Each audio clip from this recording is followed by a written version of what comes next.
Being humiliated. That's what I want to talk a little bit about today. I'm Dr. Seth, psychologist, and humiliation, being in some type of relationship where someone does or says something to you that's humiliating to you, that humiliates you. This is a gnarly topic. So I just want to start by saying if you are coming to this video, watching this because you are in some sort of situation where somebody recently did something or said something to you that really, truly humiliated you, I want to be somebody who says, I'm sorry that happened. And I say that because humiliated is a whole other level of emotional experience. It's one thing if something happens in our daily lives that makes us feel sad or disappointed, maybe even a little angry. All those feelings, to be honest, are fairly common in a person's week. Why? Because human beings are flawed and relationships are complicated. Could be any type of relationship, a relationship that you have with someone at work, a colleague, or maybe even a boss. It could be a family member. It could be a romantic relationship. Relationships can be messy and complicated. Everyone is different and people can be sensitive. People can have all different types of feelings. And so a lot of the feelings, though, are fairly common, but humiliated, that's not, or at least it shouldn't be, a common feeling that a person has in, let's just say, their weekly life. Humiliated. Try to think for yourself before we go any further. When was the last time that you felt that somebody said or did something to you that truly humiliated you, that made you feel humiliated? And everybody has probably had that experience, at one point, let's say in the past month, maybe in the past few months. Some people, on the other hand, find themselves in a really toxic relationship, whether at work or at home or in their social life. They find themselves in a relationship with a person and they find themselves as a pattern feeling humiliated. And this is a very, very dangerous, concerning sign when you realize, wait a minute, this is a pattern. So, just to begin, before we go further, I want to talk about some of the reasons why someone may humiliate another, why someone may engage in behavior that humiliates another person. There are a few possible reasons. One is because I'll call it the humiliator, the person who is doing the humiliating. The humiliator can't handle their own feelings and they tend to feel really angry and frustrated. And it's very intense. They can't handle it. And so when they do that, when they feel that intense anger and frustration, they need to vent it out. And when they vent out their anger and frustration on another person, they do it in a way that humiliates the other person, that makes them feel stupid or bad. The essence of humiliation is feeling like there's something about you that's wrong, that should be different. There's something about you that's deficient.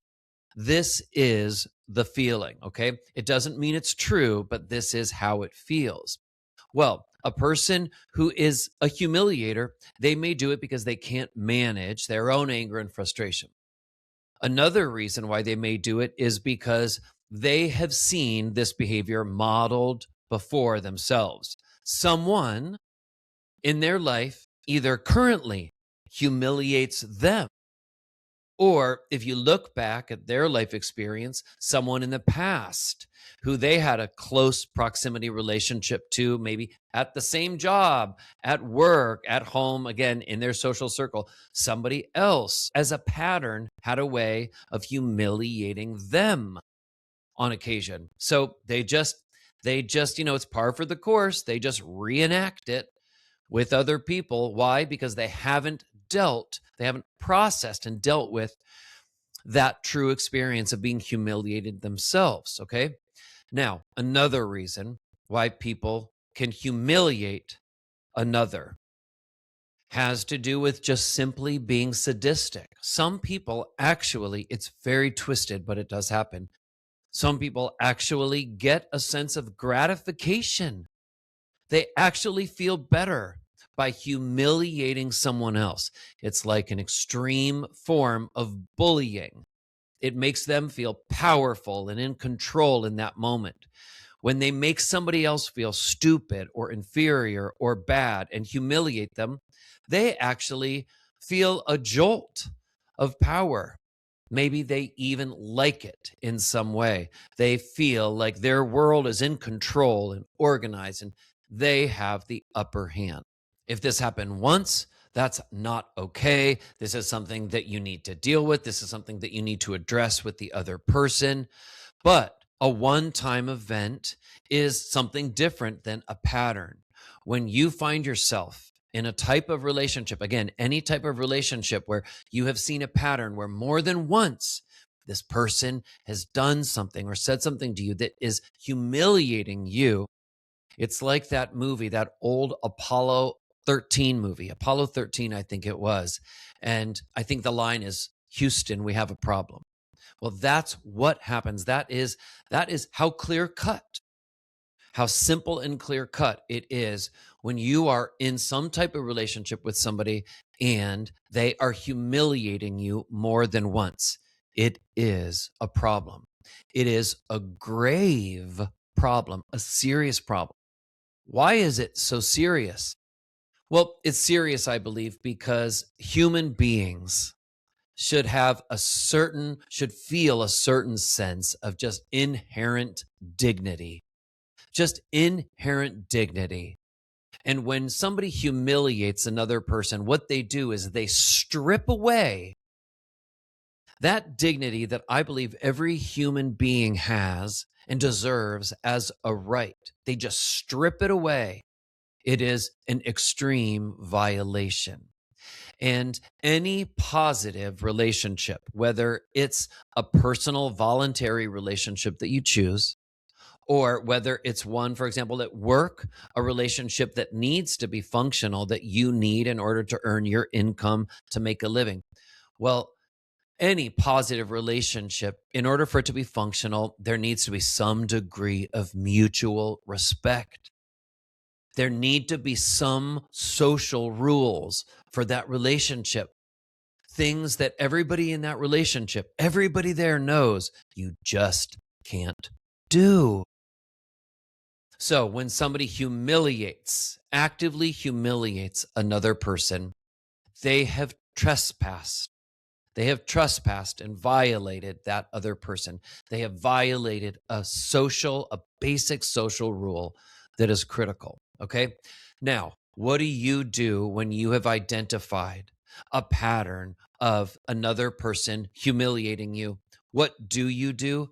It's certainly not just going to go away on its own. It's certainly not something that you can just wish away and maybe tell yourself, well, if you change your behavior and if you try harder or you try to be more compliant with them and just do whatever they want, that then they won't do it. No, if somebody is a pattern, is humiliating you, you should probably assume that it's going to happen again unless there is a major change. All right, so what do you do? Well, one thing to do is to go to the other person and to say the word humiliated, to talk to them, to let them know, hey, I have to talk to you about something that is extremely important to me because I've had a feeling lately that I can't shake. And it's something that I really need to ask your help to change. I need to ask your help to change. Okay, now just right now, I want to pause real quick because when I said that, could you see on my face the seriousness that I was trying to convey? You could also see that with my rate of speech, I slowed it down at some point. So I made sure the other person really understands what I'm saying, how serious I am. Sometimes when we need to communicate a really important message to another person, think about the expression less is more. You don't need to talk for 30 minutes until you're blue in the face.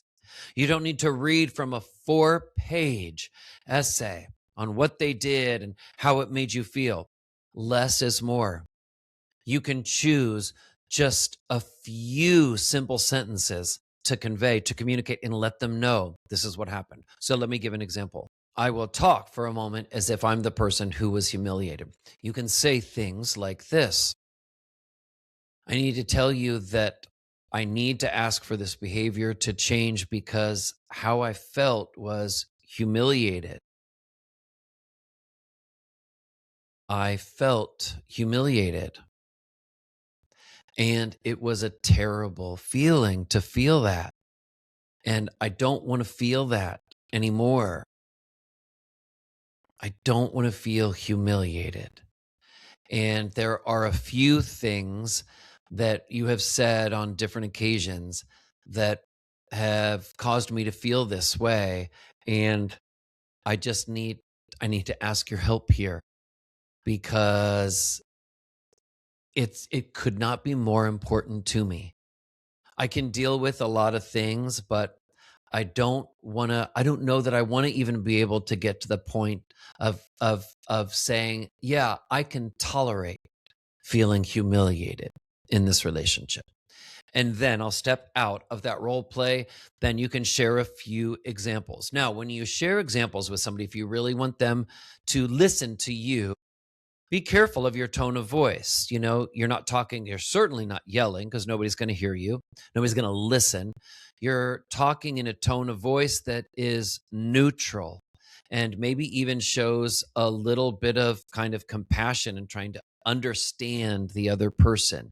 This is a voice where you are coming across a tone of voice where you're trying to come across as an ally. Okay. And then, you share just a few examples and you're not rushing your rate of speech. You're not saying it too fast because how's anybody supposed to take all it in? Say it in a rate of speech where the other person can kind of process the information. You can say what you need to say in probably 2 or 3 minutes a lot of times. Okay, now here's the thing. After you've said what you said, sometimes the other person may say something to you like this. Well, so what are you saying? What are you saying here? What's going to happen, are you saying, if I don't change this? What are you saying is going to happen? Now, this sometimes can twist your words because you didn't say anything that was a threat. You didn't give an ultimatum. All you did was say, I need to ask your help in kind of modifying this behavior. You're not telling the person everything about them is wrong. You're saying, this is a behavior I need to ask you if you can work on. I need you to kind of modify this behavior. Okay. Well, when the other person brings into the discussion this idea of, or else what? Be careful in this moment because you don't want to let anybody hijack the conversation or twist words and put words in your mouth. You actually weren't talking about an outcome or a threat or an ultimatum in any way. So if that happens to you, something that you can say is, I I haven't spoken about when I'm talking to you, I haven't spoken about what would happen if it doesn't change because I don't know that we even need to worry about that. I don't know. I haven't thought that far. But and you can say this. But I guess what I'm wondering is that what the takeaway should be after what I've shared? Is what I hope you focus on what might happen if it doesn't change? That's not what I hope that you hear in everything I just said. That's not what I hope the takeaway message that you're walking away with is. I think that I hope that the takeaway for you is just maybe listening and thinking about it. I don't think we need to talk about the future or the or else scenario. So I will do the same with you. If you tell me behaviors that you need me to work on a little bit, specific behaviors, I'll take that. I will take that into consideration and listen and I'll work on it. Why? Because I care about you. I care about you. There's no scorekeeping here. So, all right. I hope that kind of explaining the way to approach this discussion when somebody humiliates you as a pattern, I hope that you can understand what the biggest picture is, which is you're communicating a message about a collaboration, about a relationship that needs to be mutually respectful, where there's some fluidity to it, where there is an openness and willingness, where this relationship, as with any relationship, this relationship is a work in progress. That's one of the things that separates us as adults from children.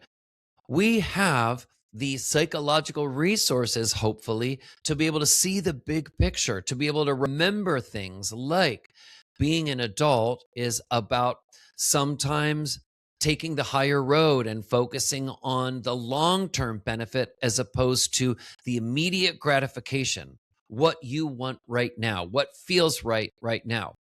Nobody loves to have anybody kind of be critical of them in any way or ask them to change. Nobody loves that, but it's a part of adult relationships, relationships at home or in your social life or at work. It's a part of it. We are all works in progress. Okay, so I hope this has been helpful. I think that this is something that is possible to change, but the way to change it is by drawing boundaries. Boundaries is the ultimate word to remember. And so when somebody's humiliating you and you go to discuss it with them and you ask them to change, that is a boundary that you are being clear about drawing. I cannot tolerate it. And if it's a functional, good relationship, that relationship will hopefully be strong enough to be able to withstand it. Every healthy relationship should be able to withstand a little constructive criticism from time to time so that together, the two of you co-create a better relationship. You shape it together. And again, you model for that person, and you will do it too when they come to you with things that they need you to work on changing. Okay. All right. Have a good one, everybody.